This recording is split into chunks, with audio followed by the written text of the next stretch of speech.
Well, hey everybody, and welcome to Rise City Church Online. My name's Pete. So glad you chose to join us today. However you're watching, wherever you're at, it's good to have you. If you're just checking us out for the first time or tuning in here and new to Rise City, we'd love a chance to say hi, give you some more information. You can do that super easily. Just pull out your phone and text the word guest to the number 484848. You get a little digital form. Fill it out, get it back to us. We'll send you some really cool information about our church, as well as a coupon for a free Chick-fil-A sandwich. But we just love to hear from you, get to know more about you, and say hello. So we're gonna get things kicked off this morning, get going with a song from our Rise City worship team. So let's check that out together.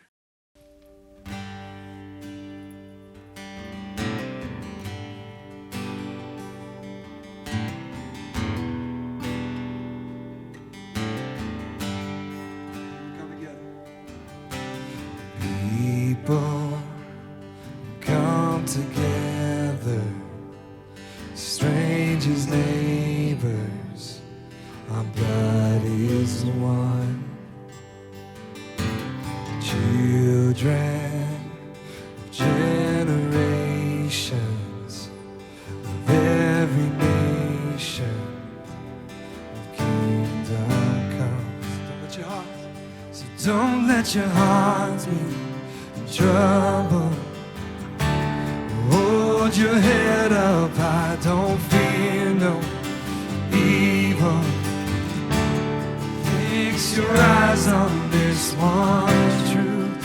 God is madly in love with you.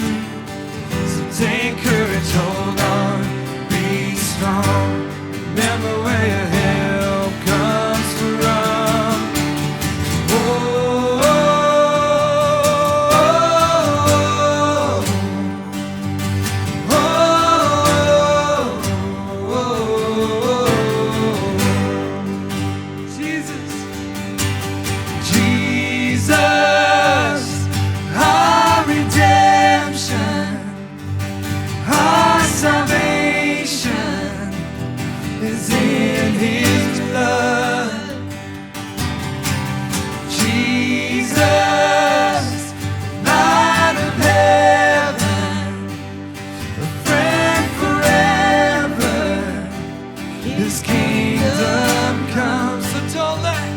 So don't let your heart be in trouble.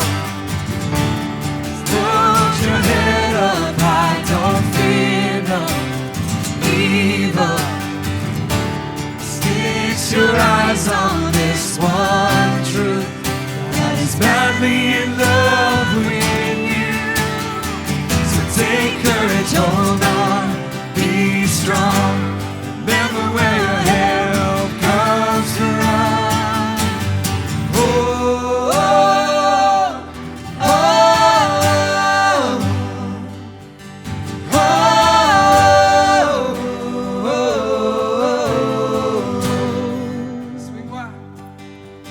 Swing wide, oh you heavens, let the praise go up as the walls come down. Oh creation, everything with breath, repeat the sound. All these children, clean hands, pure hearts, good grace, good God. His name is Jesus. Swing wide, all you heavens, let the praise go up as the walls come down. On creation, everything with breath, repeat the sound. All these children, clean hands, pure hearts, good grace, good God. His name is Jesus.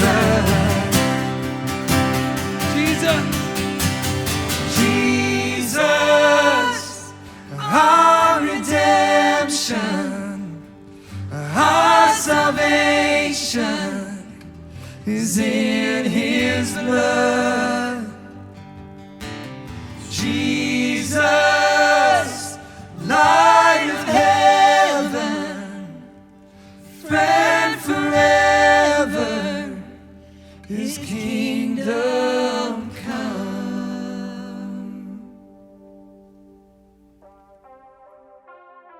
All right. Well, hey guys, as we continue to head into the summer and all this busy season around here at Rise City, I want to let you know about some great events and activities coming up that you can get involved in and learn more about what's going on here at Rise and be a part of what we're doing. First, this week on Tuesday night, we are starting track 1 of our Rise U program. We have 2 classes we're going to be offering. The first is a class on scripture where you can learn how to study the Bible and principles for making sure you're getting to understand exactly what it means. We also have a class called spiritual formation you can do that walks through the practices and different ways that you can grow closer to Jesus and continue to become more like him. Both those classes meet Tuesday nights, 6:30 here at the church for 3 weeks.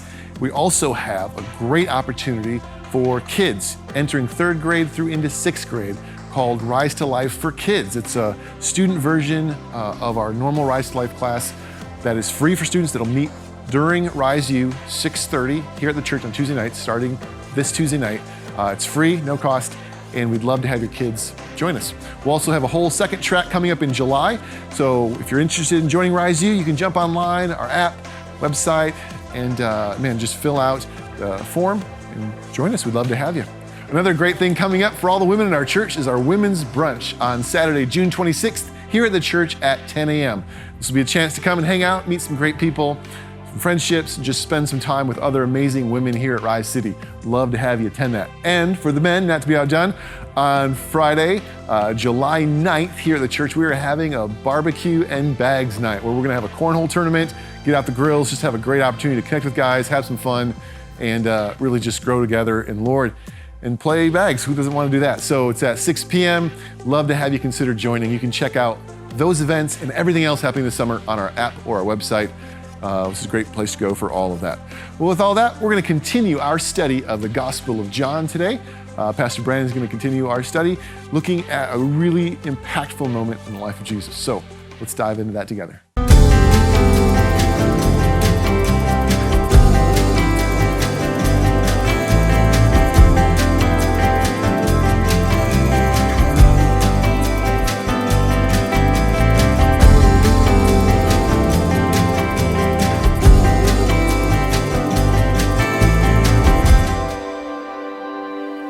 I was 3, maybe 4 years old.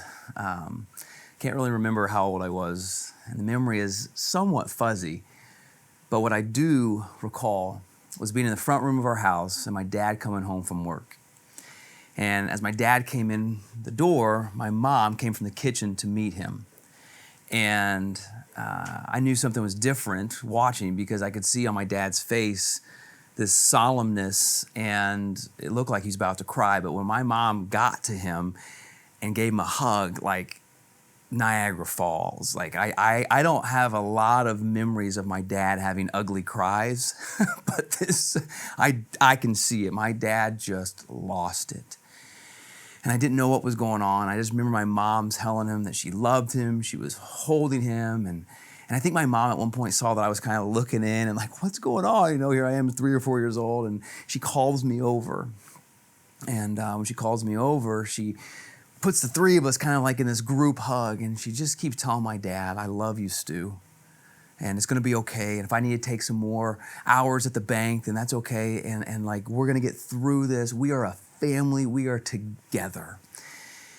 And my dad had lost his job earlier that day and evidently had called my mom to tell him. And so this was kind of him coming home, and he just felt so sad and so embarrassed. And there was now such uncertainty and just a troublesome spirit about him. And my mom, though, just kept reassuring him of her love and support of him in that uncertain and troubling time. A few years later, growing up in central Illinois, tornadoes were like a real thing. Yeah, it was not uncommon a couple times a year to hear the tornado sirens go off, and you wondered, oh my gosh, like, are we going to experience a big twister? And growing up, there was only one time that we experienced a tornado, even though the sirens went off multiple times. But this one time, oh man, I remember. And I remember my dad calling all of us to get down in the basement and getting this mattress that he put over my brothers and I and my mom. And we got our dog Daisy, and we're all huddled underneath this mattress just waiting for a tornado. And you know, at that time I got Wizard of Oz in my head, like, oh my gosh, like is the Is the house going to get taken away, and what's going to happen? And in the midst of uncertainty, the midst of just fear, my dad just rattling the family underneath his mattress and saying, it's going to be okay. We're a family. I love you. We're going to get through this. No matter what happens, we're going to get through this. And in that moment that was really scary, unsettling, uncertain, my dad kept reassuring us of the relationship. Now, the tornado did go over our house. Thankfully, the house didn't go into the tornado. But yeah, what I was most ticked off about it, we had just recently got like a new trampoline. It ended up on a neighbor's house, so that wasn't cool. And some of our trees, ended up in somebody else's yard. So we got through it. But in both of those instances, what I think is so important to draw attention to is that the reassurance of relationship was front and center amidst uncertain and troubling times. And I think that's what I really want to be our kind of jumping off point today, is the reassurance of relationship is absolutely critical. It is crucial in uncertain and troubling times. I'll say it again because that's the main point today, is the reassurance of relationship is critical amidst uncertain and troubling times. It brought such peace to my dad in that moment when he lost his job. It brought peace to us as a family as the tornado was about ready to come over. And you know this, right? In the times that you have been most uncertain, the times that you're just like, what's going on? And there's fear and there's just trepidation. When someone reassures you of relationship in those moments, it is crucial. It's comforting, right? And that's what we're going to see as we continue our journey through the account of Jesus recorded by John. Now, we're actually going to jump back a chapter from last week. My father-in-law, Dr. Dan, did an exceptional job teaching through John 15. We're going to go back to 14, though. And in 14, we're actually going to pick up where Pete left off 2 weeks ago at this meal the disciples were having. This meal that was leading up to when Jesus was actually going to be handed over to authorities and eventually hanging on a cross, crucified. And that's the meal we're going to be at. And in this meal, the disciples are going to experience just a ton of uncertainty and confusion. And it's going to feel like things are unraveling. But what we see Jesus do is reassure them of his relationship with them and his desire for them to be in relationship with him. And so I am excited to jump into John chapter 14, verses 1 through 6, and just see how Jesus goes about this reassurance of relationship. So, but before I read, maybe context is important here. Remember, John 13, Pete did an awesome job setting this up. Jesus has washed the feet of the disciples. Okay, and that wasn't like something custom, like they were used to, like they were accustomed to. They were appalled by this, and they were disappointed because what is he taking the posture of a servant and a slave? And like, wait a minute, you're wanting us to follow an example and wash the feet of others? Remember he said that, like I'm setting an example for you to follow. So we're not going to become like sitting on your right and your left and your throne. You're not getting coronated king. Like, you're actually wanting us to live a life of a servant. I mean, this was disorienting. They were so confused. And after Jesus had washed their feet and they're trying to wrestle through all this, then Jesus, remember, calls out Judas and says, hey, time is now. Go ahead and do what you're going to do. Because Judas had already organized and thought through how he was going to hand Jesus over to authorities. He's going to betray him for 30 pieces of silver. And so when Judas gets up from the meal and leaves, you got to just think, oh my gosh, the guy's like, what is happening? Maybe some of the guys are like, hey, can I join you, Judas? Because I'm not so certain I want to follow Jesus anymore if it's going to be about washing people's feet. And so there's tons of uncertainty. And then add to that, Peter tells Jesus, right, I'll follow you wherever you lead. And then Jesus looks at him and says, actually, no, you won't. Before the end of this day, before the sun comes up, before the rooster crows, you're going to disown me 3 times, Peter. Remember Peter, like the guy that Jesus already told, you're the rock I'm going to build my church upon. Like you're the one that, Jesus is telling him now, you're going to disown me 3 times. You want to talk about uncertainty. You want to talk about feeling troubled. You want to talk about feeling like things are out of control or things are unraveling. Ever been there? When you looked around at life and you're like, this is not going like I thought, or like, I feel like what was in control or with the direction we were going is now out of control. I just didn't see this coming. And it's into that context that Jesus speaks to this reassurance of relationship. John 14, verses 1 through 6, he says this. He says, do not let your hearts be troubled. You believe in God? Believe also in me. My Father's house has many rooms, and if this were not so, would I have told you that I am going to prepare a place for you? And if I go and prepare a place for you, I will come back, and I will take you with me, so that you also may go where I am. You know the place to where I am going. Thomas said to him, Lord, actually, we don't know where you're going, so how can we know the way? Verse 6, Jesus answered, I am the way and the truth and the life. No one comes to the Father except through me. So the disciples are confused, a little despondent, disappointed. There's trouble brewing in their spirit, and Jesus starts by saying to them, do not be troubled. Don't be troubled. This word or this phrase, do not be troubled, could also be translated like, set your heart at ease. The Message version says, don't let this throw you off. Don't let this throw you off. I know things seem uncertain and problematic, but don't let this throw you off. Or some translations are, you need to quiet the internal commotion, right? The trouble that they're feeling in their hearts is this internal commotion of like, what is happening right now? What's going to go on? Like, I don't know. And Jesus says, don't be troubled. Which is a great word for some of you maybe watching right now, thinking that I don't know how I'm going to get through this and why is this happening? And Jesus would say, don't let this throw you. He says to them, you believe in God, believe also in me. That word believe is a critical word in the book of John. We've talked about this word. It's this Greek word pisteuo. It simply means to put your trust in. Don't recant, don't back out of the commitment you have to me. You trust in me. You put your faith in me. You put your fidelity in me. We've got this far so far, so keep following with me after this.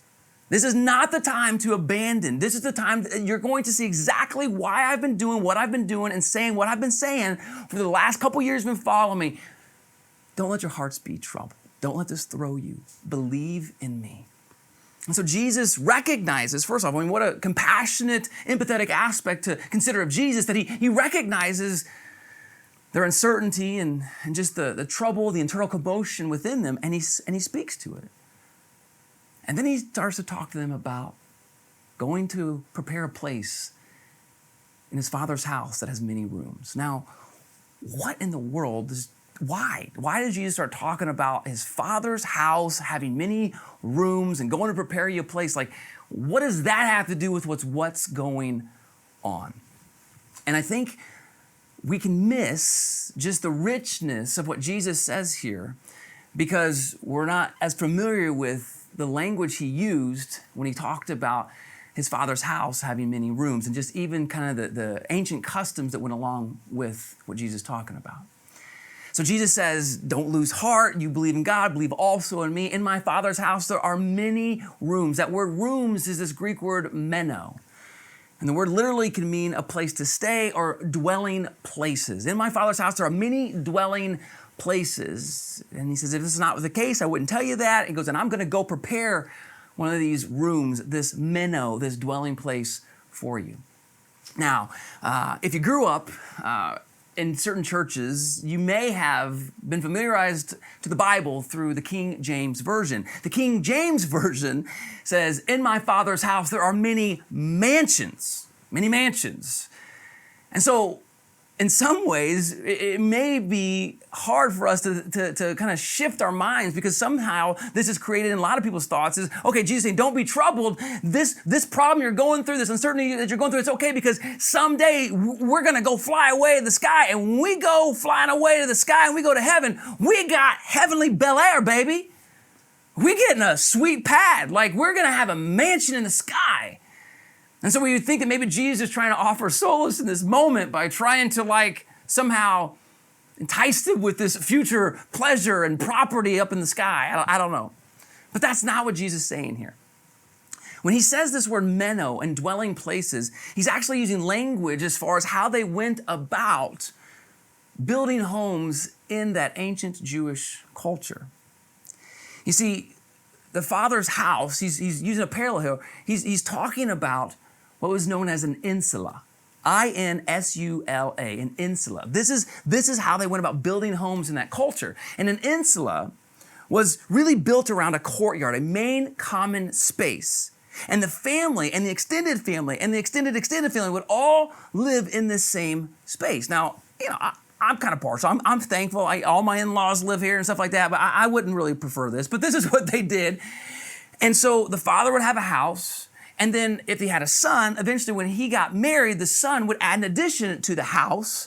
And the additions would keep going around the courtyard being the central common space.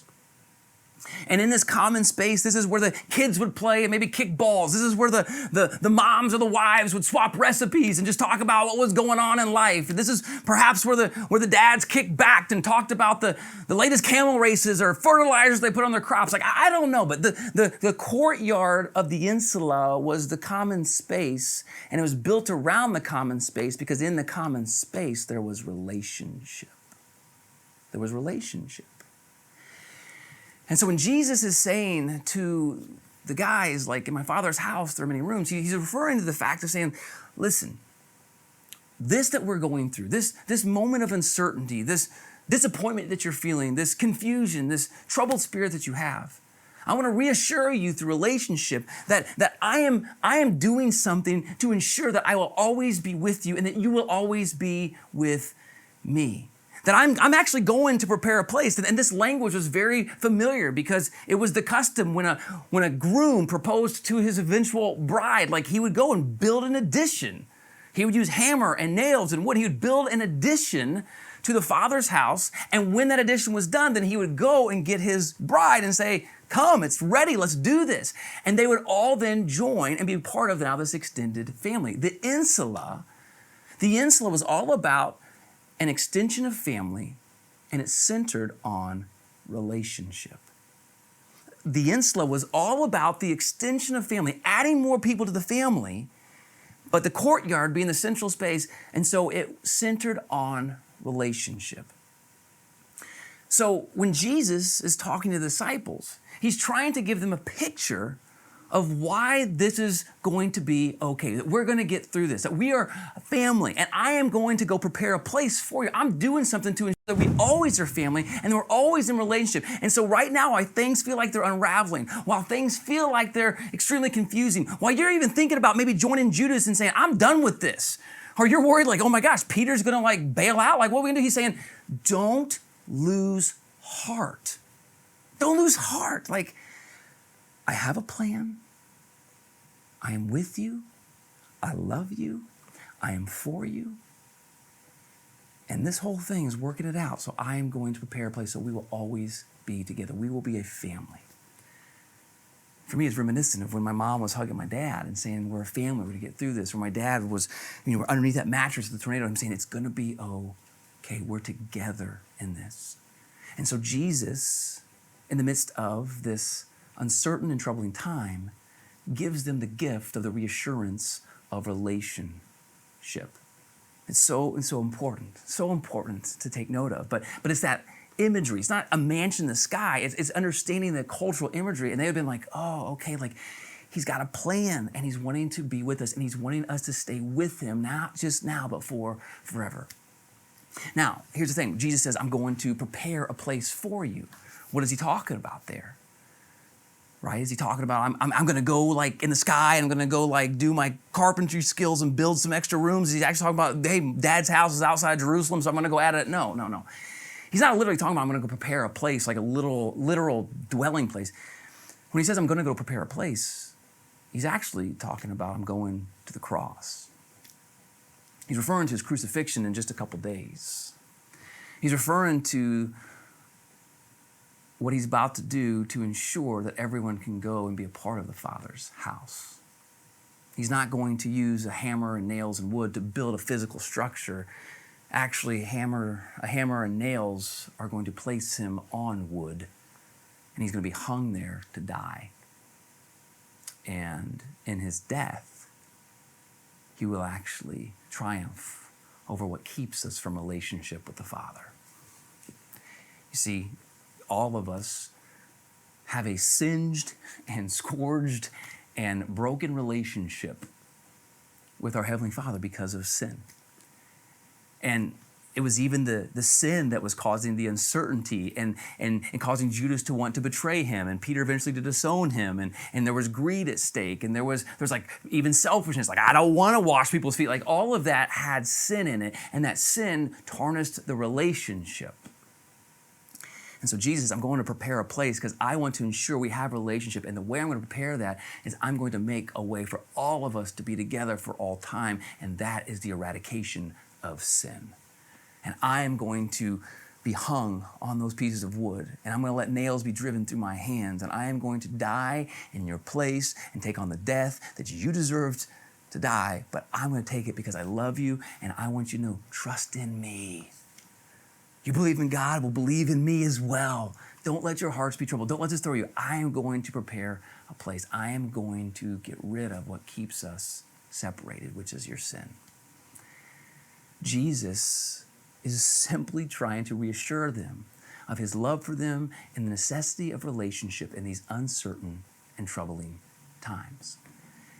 And I think that that's important for all of us today, wherever you're at, to know that God has already acted on your behalf to tell you he loves you and he wants you to know, I've already prepared a place. There's a place for you because there's a way for sin to be eliminated, to be forgiven, and that's through Jesus Christ alone. Now the disciples themselves, they were still on the back side of the crucifixion. They didn't know what was going to unfold in the days to come, that Jesus would be hung on the cross. And so you got this guy Thomas, and Thomas chimes in and he asks a question that sometimes we give Thomas such a bad rap, because it's the same Thomas just a couple chapters later, and we'll probably look at this eventually in our series, that Thomas is the doubting Thomas. Maybe you've heard that expression, the doubting Thomas, when Jesus raises from the dead and the disciples are like, he's alive. And he's like, I don't know about that. I need to see some proof here. I want to like stick my fingers in the holes of his wrist. I want to know for sure. And so he gets this reputation of doubting Thomas. And right here, he's asking the question. He's like, okay, so I appreciate the reassurance of relationship. And you say you're going to go to this place, but we don't really know where you're going. What are you talking about? Can you give us some clarity here, Jesus? I love the fact that Thomas asked this question, because I would ask this question. Maybe you'd ask that question. I don't want to give him a bad rap for asking the question. How can I be assured that I know that I will be in the Father's house and that I can and I will be in this extended family forever? Ever wanted assurance for your faith? Ever want to know exactly how I can know that I will be with God, not just now, but for forever? And this is where Jesus speaks these so famous words, but these words that have been extremely polarizing, to be honest, for the last 2 millennia. Jesus says, hey, Thomas, the place I'm going, you're going to check that out soon. I'm about ready to go to the cross. So he didn't say it specifically, but he'll figure that out. But I just want you to know, in order to be a part of this insula, to be part of the Father's house, in order to have a dwelling place, to always have relationship, you want to know where I'm going? You want to know how to get there? Let me tell you this. Jesus says, I exclusively, I am. That phrase, I am, actually has roots all the way back to Exodus when God spoke to Moses and he says, I am who I am. So Jesus is now using God's name, saying, the God back then, I'm still that now. I'm just here in the flesh. I am. And he says, I am the way. I am the truth. and I'm the life. You want to know how to have a continued, never severed relationship with God and have it restored? It's through me. I am the way, I am the truth, I am the life. And it's that article, that little word "the," which is so at times polarizing, right? It doesn't say I am a way, I am a truth, or a life. It says I am the. It speaks exclusively to saying this is the way to have a restored forever relationship with God. It's through me. Jesus says, I am the way. I am the way. Like, you want to get there? I am the way. You come through me. The way that I've exhibited, the way that I've taught you how to live, what I just showed you what I want you to do through sacrifice and humility and servitude and love. Like I'm the way. You come through me. To be a part of the Father's house, you come through me. And I'm the truth. I'm the truth. Right? We live in a time currently today, right, in the 21st century where truth has become this relativistic term. It's extremely subjective, that there's no absolutes of truth, that your truth is your truth and my truth is my truth. And if your truth impinges upon my truth, then it can't be truth. And we just live in our own little truth circles. But what is absolute truth? And Jesus says, can I just simplify this for you? I'm going to say this now so that maybe you'll listen to this 2,000 years later. But let me just make I am the truth. Because when truth is subjective and wishy-washy, it's absolutely confounding and confusing, right? I mean, we live in an unbelievably confusing time because truth has become so relative. So Jesus says, I am the truth, like me, like truth is a person and his name is Jesus. And so when I look at Jesus and the things that he taught and the ways that he lived, this is God's intent for all of our lives of how we would live and how we would conduct ourselves with others and the character that we would cultivate within us. Jesus says, I'm the way, I'm the truth, and I'm the life that God always intended for you to live. It comes through me. Those notions and soul cravings deep within to want to love, to want to be generous, to want to be merciful and compassionate, to want to seek unity and not division. All of those things that are deep within, intrinsically in the human soul, the life that you cry out for. And whether you believe in God, don't believe in God, believe in Jesus, don't believe in Jesus, you have those soul cravings, don't you? And Jesus says, it's because that's how I wired you. I'm the life. I'm the pathway there. I am the way. I am the truth. I am the life. That's how you're going to get there, Thomas. That's how you're going to get there, whoever's watching and listening right now. It's through Jesus. Because he says, no one comes to the Father except through me. Jesus was far from politically correct in his statement there, right? He was, no, oh, okay, you've got the handle on truth. Okay, cool. No one comes to the Father except through me. No one. No one. I mean, did Jesus not realize that these words would cause such anger, division, strife, even wars in the coming 2,000 years after saying that, right? Like, and how could he be so audacious to actually say that his way, and now what we know as Christianity, is the only way? What about the other religions? What about other people's beliefs? What about other philosophies? Like, no one can come to the Father. No one can join the Father's house. No one gets a minnow. No one gets a dwelling place in the Father's house unless it's through Jesus. I mean, that's what he said. That's what he said. But why would he say that? And as I've wrestled with this question, because in our current culture, this is considered to be offensive and not tolerant and not open to various viewpoints and different religions and different lifestyles for that matter.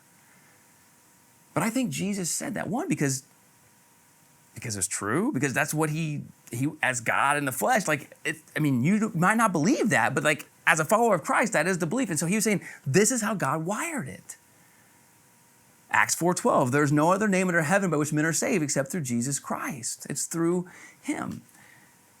But I think sometimes we hear that no one comes to the Father except through him. We're like, man, it's so exclusive. And it is. It's exclusively through Jesus. Like, he is the way. He's not a way. But it's because his way is different. If you actually study other world religions and philosophies, his way is extremely different than other religions. Some people are like, oh, there's multiple paths up the same mountain. We're just all trying to get to the top of the mountain. The problem is Jesus never espoused for us to climb a mountain to get to him. Other religions and philosophies say through your works, through your efforts, through your actions, you climb the mountain and eventually we'll all get to the top. Jesus said, you can't get to the top. I'm coming down the mountain to meet you.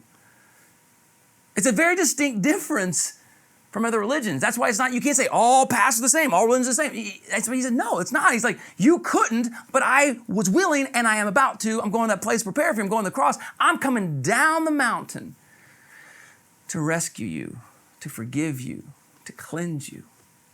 And then I'm going to carry you back up the mountain.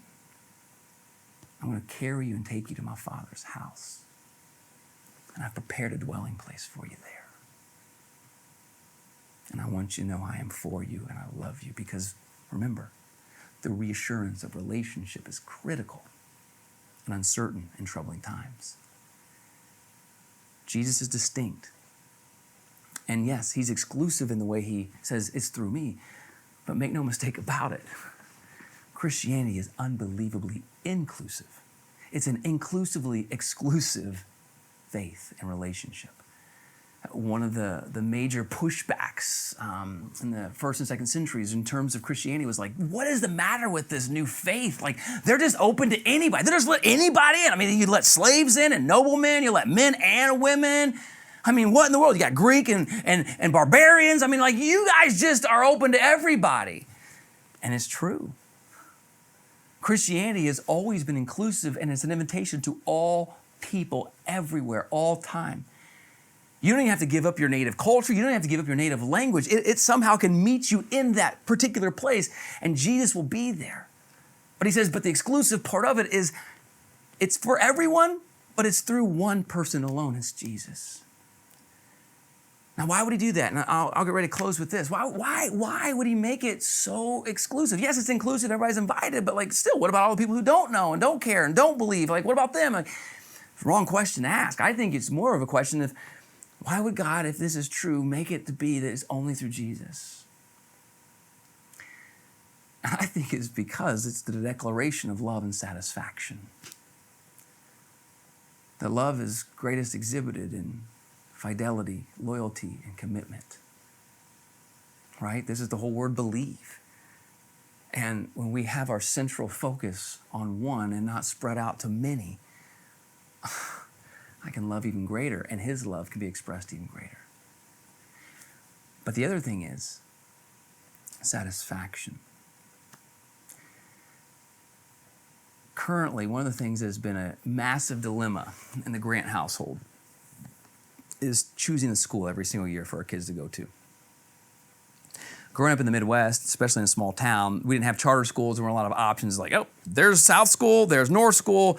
Those are two schools you go to. That's elementary, South School. You go to North School, that's like middle school. And then you go to Mount Carmel High School. That's it. You got three options. The only other option was the Catholic school. If you weren't Catholic, you don't go there. And so that's it. And you go out here and it's like, oh, you got this charter school and you got this public school and you got this hybrid school and you got homeschool. And you got, oh my gosh. So every single year we're like, there's so many thinking choices. How do we choose? And what happens is every year that we choose and know there's a multiple array of options still out there, we are left with buyer's remorse. And we wonder, could something be better? And that's not just in schooling, that's just how we feel it. But you know this on Amazon. You know this on picking a vacation destination. You know this on picking a car. You know this on picking a thing of clothing, right? There's so many options, and when you have more options, you have greater levels of anxiety. And you also have greater levels of dissatisfaction because you're wondering what if. Right? I think that's why our world today is the way that it is in many ways, because we've got too many options. And yes, we love our choices, but our choices, you ever been in the point where you're just like, it's just too overwhelming. Like, I can't pick. Like, there's just too many options. And so you just freeze. And anxiety goes to the roof. Or once you do make a choice, you're like, oh, I should have made that choice instead. Jesus made it unbelievably simple. I am the way, I am the truth, and I am the life. No one comes to the Father except through me. I'll make it really simple so that you can channel and express your love exclusive to me, and I'll do likewise to you. And your heart will feel greatest satisfaction because you're not considering all the other options. And you're not having buyer's remorse. And you don't have buyer's remorse with Jesus. I love the fact that Jesus, in a moment of uncertainty, some disappointment, people having just a troubled spirit, reassures them through his relationship and commitment to them. And he doesn't just reassure them, his actions also follow along, because he does eventually go to prepare a place. He goes to the cross to say, I'm dying in your place because I love you that much, and I want to spend eternity with you. And so, perhaps you are struggling. Perhaps you feel uncertainty. Perhaps there's just too many options, and you're just, what do I do? What am I supposed to believe? And I think Jesus would come to you and say, hey, listen, I love you. Don't be troubled. Don't let that throw you. Silence, quiet the internal commotion. Set your heart at ease. I love you, and I have prepared a place for you. And we're going to dwell together, and we're going to be in relationship together forever. And I am cleansing you of your sin. And I'm giving you the life that you've always known was to be for you, because it's God's best. I am for you. And I'm making it really easy. I am the way, I am the truth, and I am the life. So come. Come to me. I'm here for you. Through every battle, every heartbreak, every circumstance, I believe that you are my fortress, you are my portion, you are my hiding place. I believe you are the way, the truth,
I don't know about you, maybe it's just me, but isn't it comforting to know you have a God who loves you, who is there for you, and simplifies things and says, look to Jesus.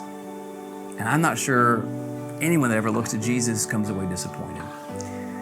So I hope today was encouraging to you, especially if you are going through some uncertain or troubling times, that reassurance of relationship did something to your soul. And we would love to connect with you. If you're somebody that, man, that stirred something, or maybe you even like, I just want to become a follower of Jesus, like, or learn more about Jesus, then we would love to be able to connect with you. This little QR code right here, wherever they put in the video, somewhere around here. Scan that and it'll just pop up an email, and just send us a question or say, hey, I'd like to talk to someone. I'd like to learn more about becoming a Christian. I want to become a Christian. I mean, whatever it might be. But what I don't want and what we don't want is for you to have this stirring and not see it go anywhere. So please reach out to us. We would love to connect with you, whether it be online or on the phone, or even better, we'd love to meet with you in person if you'd be comfortable with that. Also, as we get ready to close, I want to continue to encourage us to be a generous people. Part of the life that Jesus cultivates within us is considering others. And a part of considering others is being generous with our resources. And at Rise City, we do our best to steward the generosity that you give, the money that you give, to try to impact lives in this community as well as around the world. And so I want to say thank you, and I also want to continue to challenge us to be a generous people. That's a part of the life that God's called us to. So whether that's making a one-time gift or setting up a reoccurring gift online, or maybe even dropping here by the church and dropping off a physical gift, just know that we are thankful for your generosity. And it's a part of living the life that Jesus has called us to live, and being generous and considering others with our time and our resources. I think that's a wrap today. Thank you so much for being with us, and just always encouraged to hear how God is working in your life. So don't be shy, let us know. And as we close, I just want to encourage us all to be a people who wake up, rise, and shine. And we wake up to Jesus. Jesus, the one who said, I am the way, I am the truth, I am the life. No one comes to the Father except through me. So let's wake up to Jesus. And let's rise to life in Him, knowing that life at times will be filled with some uncertainty, as well as it might be filled with some trouble and disappointment. But Jesus says, it's okay, I'm still with you. So rise to life and keep walking with Him and shine to others. Because Jesus said, I'm going to prepare a place. He's like, I got a big old family, and I want the family to be extended, and I want us all to be hanging out in that courtyard together in heaven. So shine bright, let others know the good news of Jesus as well, with your words and with your life. Have a great day, the rest of the day, wherever you're watching from or listening, and we'll see you again next week.